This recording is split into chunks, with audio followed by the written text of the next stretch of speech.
मित्रों, किस स्त्री के भाग्य में पुत्र की प्राप्ति नहीं होती है और उसे पूरे जीवन निसंतान ही रहना पड़ता है, और वह कौन से कार्य हैं जो एक पवित्रता पतिव्रता स्त्री जीवन में कभी नहीं करने चाहिए, नहीं तो उसे पुत्र की प्राप्ति नहीं होती है। मित्रों, एक समय की बात है जब माता लक्ष्मी भगवान विष्णु से मिलने के लिए जाती है और भगवान विष्णु से कहती है, प्रभु आज मैं आपसे 3 प्रश्नों का उत्तर पूछने के लिए आई हूँ। तो भगवान विष्णु कहते हैं, हे देवी, तुम निश्चित होकर अपने तीनों प्रश्नों को मुझे बताओ, मैं तुम्हारे प्रश्नों का उत्तर अवश्य दूंगा। तो प्रश्नों को बताते हुए माता लक्ष्मी कहती है, प्रभु मेरा पहला प्रश्न यह है कि वह कौन सी स्त्री है जिसके भाग्य में पुत्र की प्राप्ति नहीं होती है और वह पूरा जीवन निसंतान ही रहती है। और मेरा दूसरा प्रश्न है, वो कौन सी स्त्री है जो समय से पहले ही विधवा हो जाती है और बिना पति के दुखी जीवन व्यतीत करती है। और मेरा तीसरा प्रश्न है, वह कौन सी स्त्री है जो पति के होते हुए भी एक दुखी जीवन जीती है और उसे कभी अपने पति में जीवन में सुख नहीं प्राप्ति नहीं होती है। प्रश्नों को सुनकर बोले, हे देवी, मैं तुम्हें एक कथा सुनाता हूँ जिसे सुनकर तुम्हें तुम्हारे प्रश्नों का उत्तर मिल जाएगा, किंतु बहुत ध्यान से सुनना। लक्ष्मी कहती है, क्या आप कथा सुनाइए। प्रभु मैं कथा को पूरा मन लगाकर सुनूंगी। कथा को सुनाते हुए प्रभु कहते हैं, एक समय की बात है जब एक गाँव में एक सेठ रहता था और उस सेठ के 2 बेटे थे और दोनों की शादी हो चुकी थी तथा सेठ और सेठ की पत्नी दोनों ही बहुत दुष्ट स्वभाव के थे। और सेठ का बड़ा बेटा और उसकी पत्नी और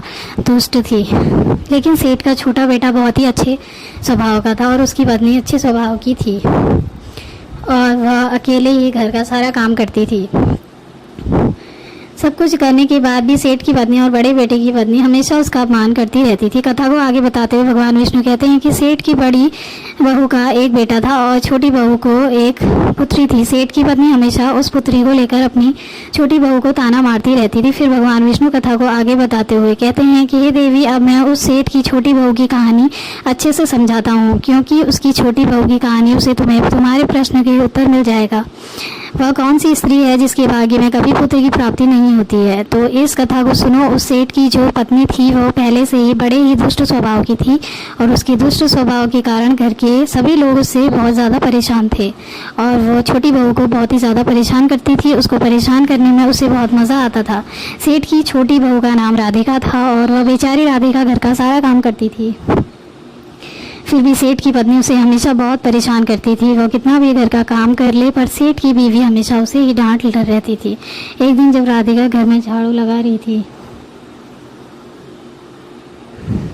तो सेठ की पत्नी बोली, इतनी देर में वहाँ मंदिर जा रही हूँ और तब तक वहाँ से आऊँगी, खाना बनना मिलना चाहिए, मैं खाना खाऊँगी। फिर वो बेचारी घर की साफ़ सफाई करके खाना बनाने में लग गई और खाना बनाते समय वो मन में सोच रही थी, मैं घर का इतना काम करती हूँ फिर भी मेरी सास मुझे हमेशा डांट रहती है और हमेशा परेशान करती रहती है, कभी भी प्रेम से बात नहीं करती और घर का सारा काम मुझसे ही करवाती है। राधिका ये सब सोच रही होती है। खटखटाने की आवाज़ आई तो उसने सोचा अभी तो खाना तैयार भी नहीं हुआ है और लगता है मेरी सासू माँ आज बहुत जल्दी ही मंदिर से लौट आई है। दरवाजे के पास राधिका जाती है और दरवाज़ा खोला तो उसने देखा कि दरवाजे के बाहर एक साधु महाराज खड़े हैं। फिर वह साधु महाराज राधिका से कहते हैं, बेटी तुम मुझे कुछ भोजन करा दो, मुझे बहुत जोर की भूख लगी है।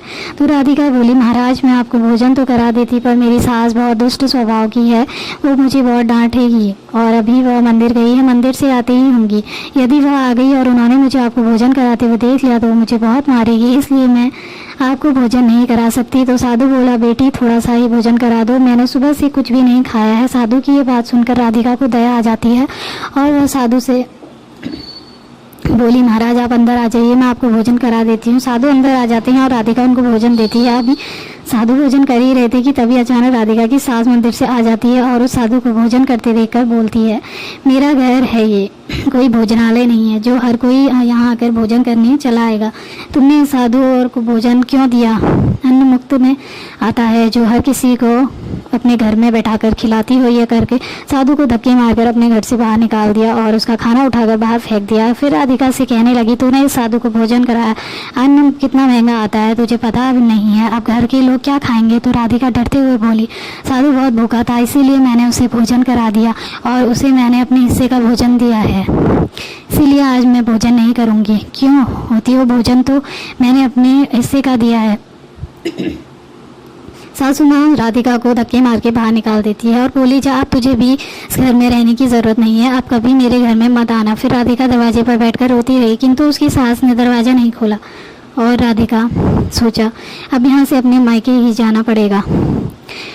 राधिका भूखी प्यासी अपने मायके जा रही थी। बीच रास्ते में तभी तेज़ की बारिश होने लगी।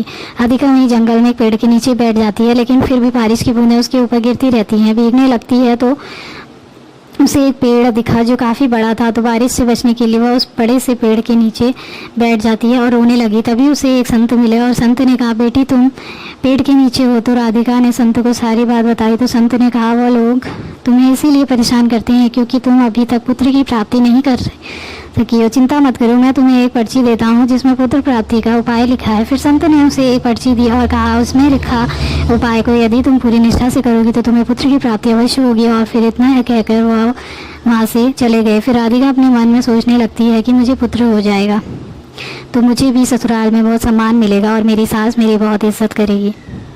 ये सोच ही रही थी कि तभी बारिश बंद हो गई और फिर उसे पर्ची को खोला तो पढ़ा तो उसमें लिखा था, पुत्र प्राप्ति के लिए स्त्री को हमेशा अपने पति के बाएं ओर सोना चाहिए। और पर्ची में आगे लिखा था कि मासिक धर्म शुरू होने के प्रथम 4 दिवस में स्त्री और पुरुष के मिलन से पुरुष रोग प्राप्ति होती है, इसलिए मासिक धर्म के प्रथम 4 दिन पहले पति पत्नी को मिलन नहीं करना चाहिए तथा मासिक धर्म के 5वें दिन मिलन से कन्या की प्राप्ति होती है और 6ठे दिन मिलन से पुत्र की प्राप्ति होती है और 7वें दिन मिलन से बंध्या पुत्री होती है तथा मासिक धर्म की 10वीं रात्रि मिलन करने से अति श्रेष्ठ पुत्र प्राप्ति होती है। और फिर उस पर्ची में लिखा सारी बातें पढ़कर राधिका अपने मायके मन में सोचती है कि अब इसी जंगल में रहूंगी। फिर वह जंगल की कुटिया बनाकर रहने लगी। उसका पति उसे ढूंढते हुए उसी जंगल में राधिका के पास पहुंचा और उससे कहा, तुम घर चलो। तो राधिका ने उसे पर्ची वाली सारी बात बताई और कहा, अब मैं यहीं रहूंगी जब तक मुझे पुत्र की प्राप्ति नहीं हो जाती। ये सुनकर उसका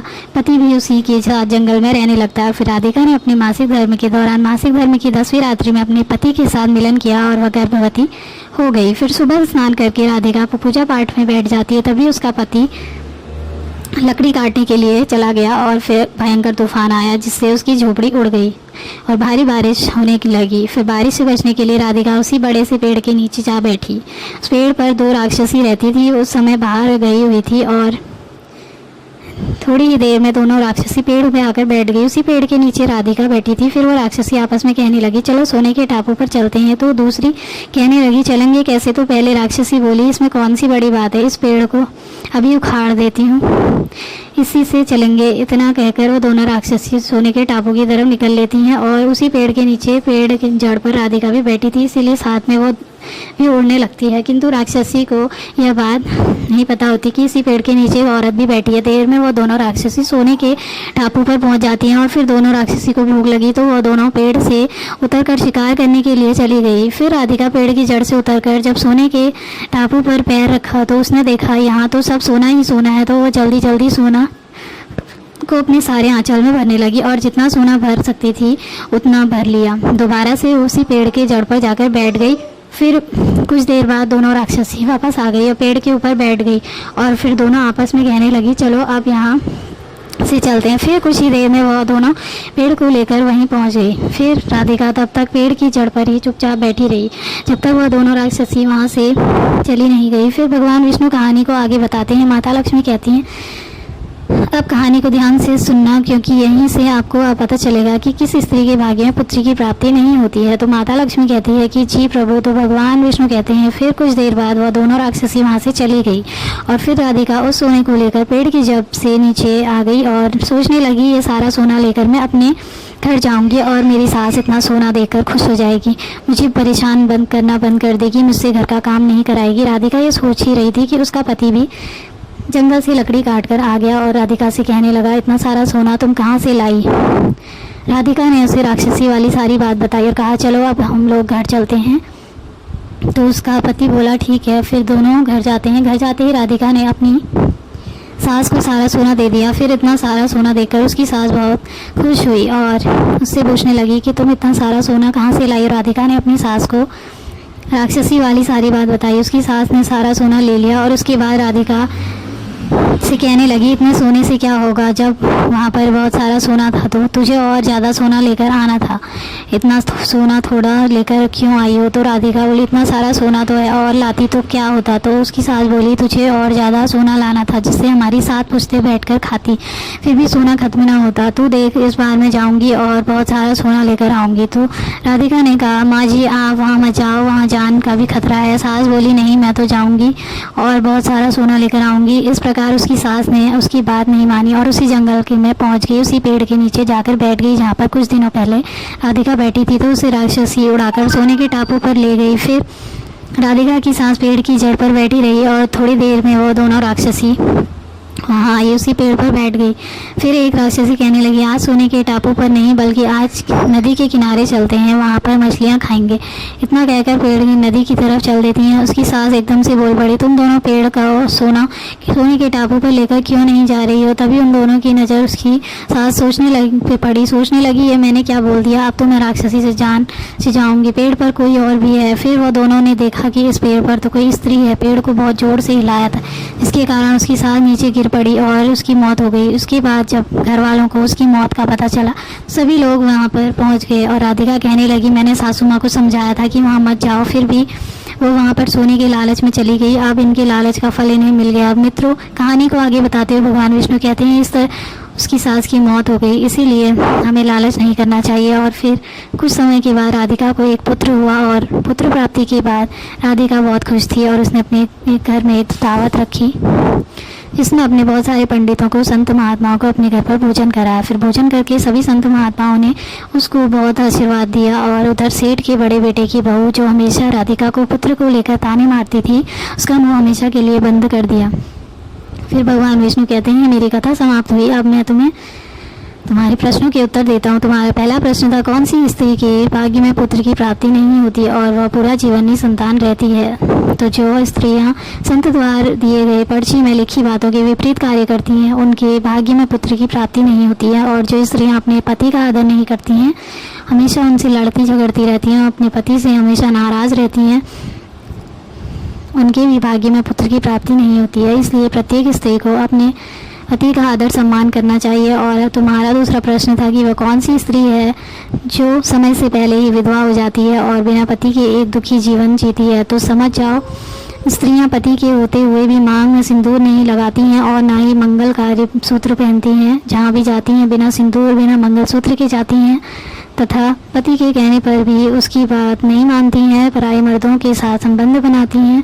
ऐसी स्त्रियां समय से पहले ही विधवा हो जाती हैं। इसलिए एक शादीशुदा स्त्री को पतिव्रता जीवन जीना चाहिए और अपने पति के अलावा पराई मर्दों को नज़र उठाकर भी नहीं देखना चाहिए। और तुम्हारा तीसरा प्रश्न था कि वो कौन सी स्त्री जो पति के होते हुए भी एक दुखी जीवन जीती है और उसे अपने जीवन में कभी सुख की प्राप्ति नहीं होती।